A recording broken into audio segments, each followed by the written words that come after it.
नमस्कार स्वागत जागृति ओडिया टीवी को आज भिडियो रे आमे कहबाकू जाउछु व्हाट्सएप रो एक बड़ अपडेट विषय रे जेउथिरे एबे चैट्स रे मध्य स्टैट्स रे देखि पारिबे।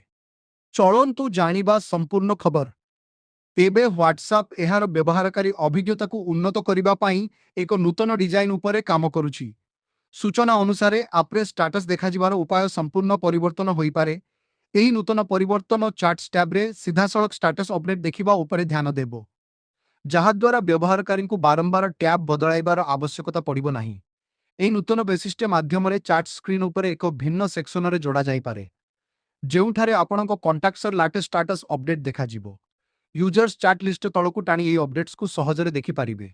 एहार उद्देश्य एहा अटे कि यूजर्स को अपडेट देखिबा लागि भिन्न टैब रे जिबार जरूरी पड़िबो नाही एवं किछि गोटिए स्थान रे मिलिबो। एही नूतन डिजाइन वर्तमान परीक्षण अवस्था अछि। एहाकु टेस्ट फ्लाइट माध्यम iOS रो किछि बिल्डर देखा जाइछि, जेतेबेले एंड्रॉइड पाई मध्य डेवलपमेंट चलीछि। तथापि एही वैशिष्ट्य साधारण व्यवहारकारी किंबा बीटा परीक्षकों पाई ए पर्यंत उपलब्ध होई नाही।